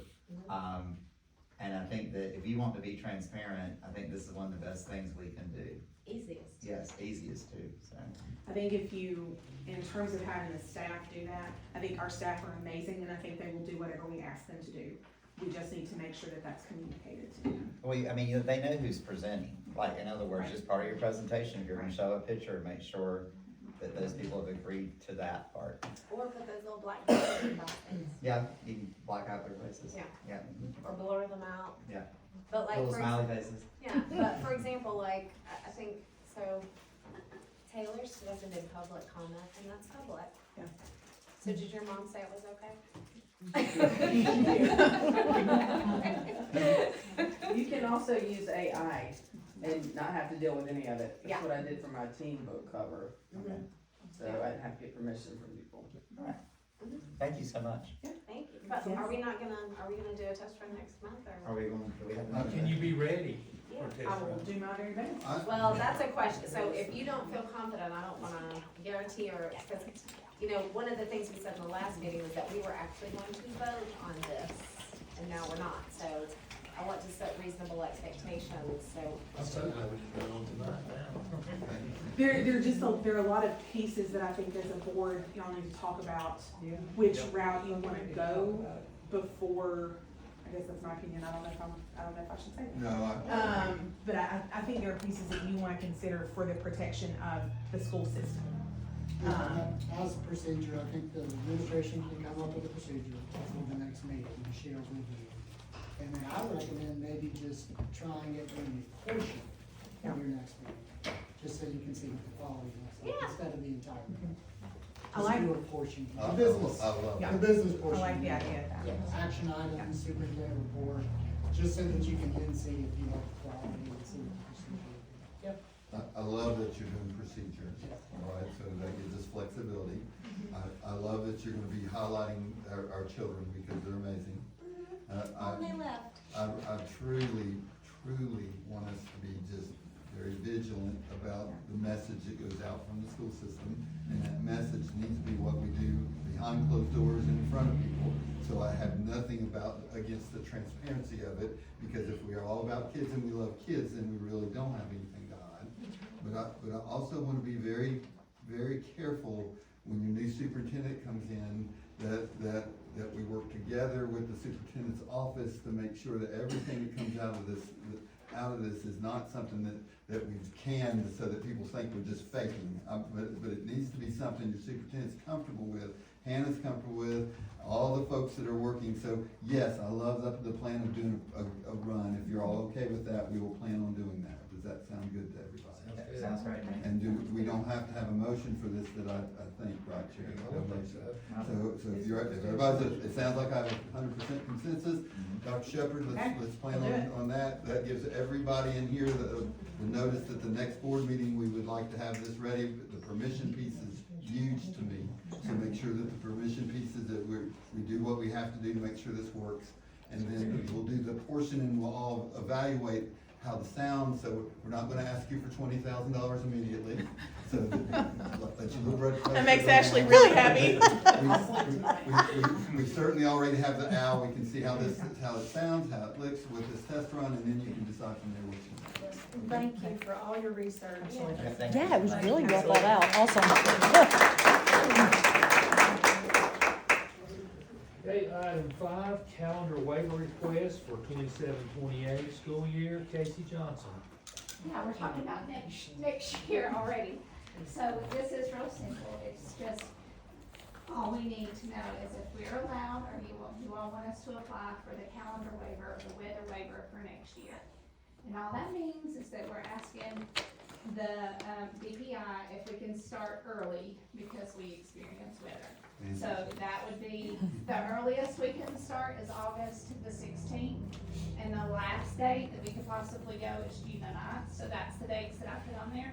It doesn't mean we have to start the 16th, it just gives us that window, so that when the calendar committee in March, February, starts working on it, we have those dates that we're allowed to work with. So I definitely want to apply for that. My question is the counties who go to school to complete without rushing and having same length fall semesters in our state, they're just doing that like being lawbreakers, correct? Yes. Okay.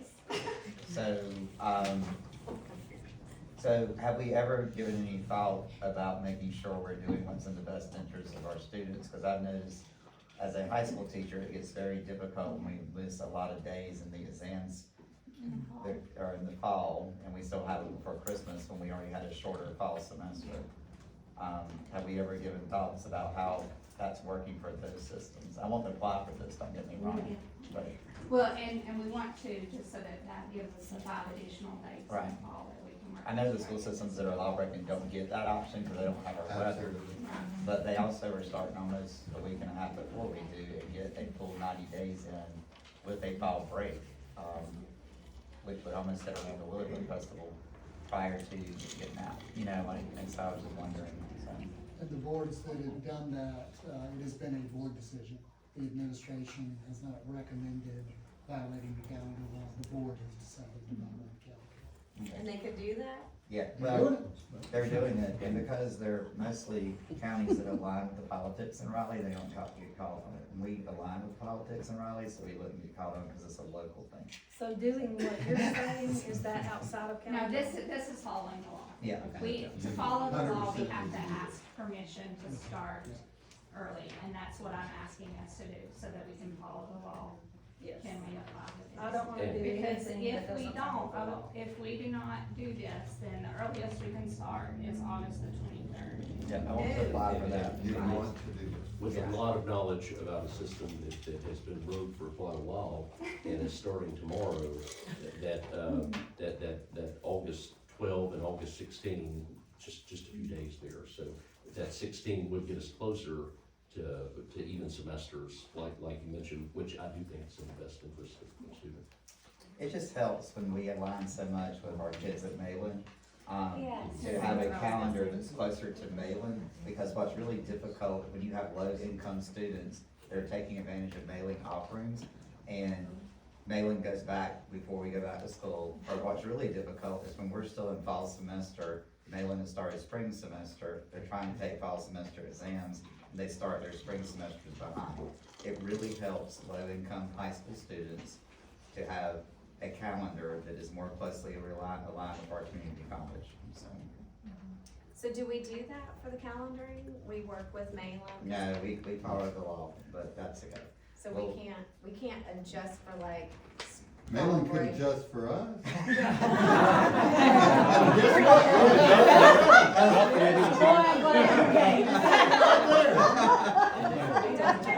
He used to be a regular public school zealot. Now, let's see if he's a hypocrite. Well, technically, by going with the weather waiver, you will be aligning, because that's the first day of class next year. And wisdom has spoken. But yeah, but Done it. what I'm saying is do the breaks Just look follow? He's making that up as he goes. Watch him. So what I'm saying is do the breaks follow? So for example, if a child is in Mayland and they're taking a class and like all of a sudden it's fall break for Avery, does the teacher then look at them and say, we are gonna be here because Mayland is still going on? That's a challenge because of serving 3 systems, that all hit a little bit differently. What we are advising instructors is try their best to show discretion, because regardless, the student will get a week off at some point in that semester. Now, unfortunately, it might be when, everybody else is in school, but having a son who took a lot of those classes, he never griped about having the week off whenever it fell. So, we have talked about trying to figure out how to make it work, because even at the early college on our campus, it's tough, and they don't always line up because it follows Mitchell County schools. So is there any chance of us reaching out to having the Amy kind of be the same? I mean, it would be helpful to you, would it be helpful to you? Or you don't care? We should be able to flex. Yeah, If that in makes any theory, sense. it's lovely, but what happens is that it's the snow schedule, even though sometimes we're out for snow and Yancey's not. So it's all about instructional time and making sure that we meet those instructional minutes for the state. So that's why it almost becomes like an individual school thing. It's not, in my previous district, when I worked for Mitchell County, there was a time there that all 3 of them did do the same thing. But that was a long time ago. And the reason that it kind of morphed into something different is because of the weather and the different, even here, we could theoretically have school one day, but we can't because of what's going on top of Beach Mountain and then at Riverside. So it's kind of that variant between the 3 counties too, where you're trying to meet instructional time. So it's ideally, it's a wonderful thing to do. It's very difficult to do. So it's not impossible, but you're saying it's not. It's not impossible. I'm not, it's not impossible. So superintendents do communicate every snow day. If you don't know that, you just hear my phone ring at 4:45, and every one of those counties are calling each other, and we're saying, what's it look like over there? And we try to unify if we can. It's never possible in the mountains, because number one, some of us have more guts than the others. Some of us take more chances with kids than others. I take no chances with kids. Just understand that. So I never could line up with them. And so it's always like a contest between us. Number one, we're gonna keep people safe, but it still turns into very hard. Now, you should prefer this county above the other 2. I'm not going against that. There's no doubt we're better than them. So if you have a preference, please place it toward Avery County. You're here for us tonight, aren't you? I will say, There you go. There you go. And you brought me my. This is being recorded.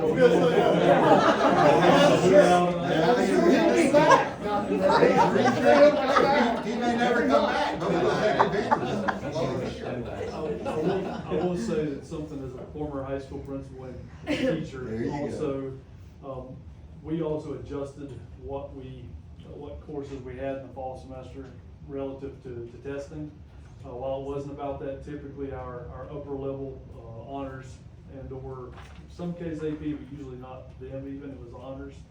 We would have all of those courses in the fall. We'd help the others till spring, knowing that the spring semester was longer. Because I was in the flatlands where there was about a 10 to 12 day difference in each semester, and our teachers seemed to appreciate that. And we were one high school flagship district. So you can maneuver a little. So I kind of went down a rabbit hole here, because yes, we want your report Okay. 1 week waiver, but I do want to say this before we get off this. Having served, let's say, in an unnamed district as an administrator for a different community college, you're at a community college I had 2 kids get their Associates of Science in high school here, from your program. The service, the textbooks, the everything that Malin gives our school system by far trumps any other thing that I've seen from any community college, and I just really appreciate how you support our students. So we love your students, we want more of them. So now you wanna come back. Parents too. There you go. Ricky, were you listening to the suggestions there? I'm writing it down. You are the star. Yeah, so just so you know, it helps us start earlier, it also helps us align with community college. And we're still within calendar. And So, it's still. I move that do we need a motion?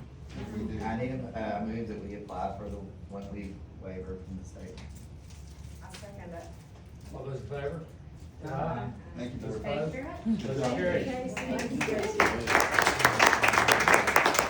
Okay, Dr. Murray, important dates for us. Important dates, we have August 13th through 18th, which is required teacher work days, very important. We have August 19th, first day of school for students, should be a red letter day for everybody in this room, and I want all hands on deck. We're gonna have a big old start, I'm looking forward to that. And we are September 7th, Labor Day holiday, September 8th, regular monthly Board of Education meeting. It's gonna be iffy whether this superintendent, this interim is still around at that time, but I do want you to know that I'm happy to onboard the new person and do whatever you ask me to do, even though I said I wanna hunt in September, keep that in mind. Any board member comments tonight? I'd just like to say, good luck on the school opening next week, it's a big deal. I can remember going to always going to the coaches clinic in the summer, and when that was over, you remember that, don't you? It used to be later in July, didn't it? Yes, there wasn't a whole lot of time. Dude, if you was coaching, it was on, wasn't it? You was over then, so, know what you're going through, it's a hard time of year, to get ready out of the schools, so we appreciate what you're doing, and I wish you well. Any other? I've got one right quick. I would just like to thank our community, for their participation in what we did as a board, last week with our superintendent candidates. I know we've gotten some pushback, this is what we were elected y'all to do, but considering what we're coming out of and trying to build the trust as a school system with our community again, I was just really impressed with the positiveness in how our candidates were received and what we're doing. So I'd just like to thank the people who are involved in that process, and thank the board also for letting that happen. So. I just wanna say I have a mitt in my mouth, so, but happy first of school. I just appreciate all of you and the hard work you put in. I just know that kids are gonna get out of their cars, some crying, some so excited, and they just can't wait to see you and see who their teacher is and how their room smells and all those memories. No matter what age they are, they're still kids, and they love those hugs and those special things that all of you give to them. So thank you so much, each of you. Those are great, exciting, and hard days. So get a lot of sleep. We have the convocation, is it convocation? That's it, convocation. We don't have those in most systems because it's hard to pull off. We had them in Buncombe County years ago, and it got so big we couldn't do it anymore. But they were important because it pulls the whole school family together. And this interim has been right in school family because we are a school family. And it's important that we all start the year off together. So we're gonna be at Cross North Church Thursday morning. And it won't be a long one, but it'll be a short one, but I get the first whack at it, and those of you who have heard the Raven story, that'll be in there because I think it's an important little story. I'm a storyteller, so there's always nice to be telling a few stories to start us off and to motivate the troops, and more importantly, to pull everybody together so that we all under the same family, and we know that as we branch out into our individual wonderful system of schools. We are a school system, we are a family, we do things that are right for children in every building, and we're proud of every school in our system, and we are against the competition, not each other. So just understand, that's gonna be a big, strong message come Thursday. I'm looking forward to seeing all of you there. So.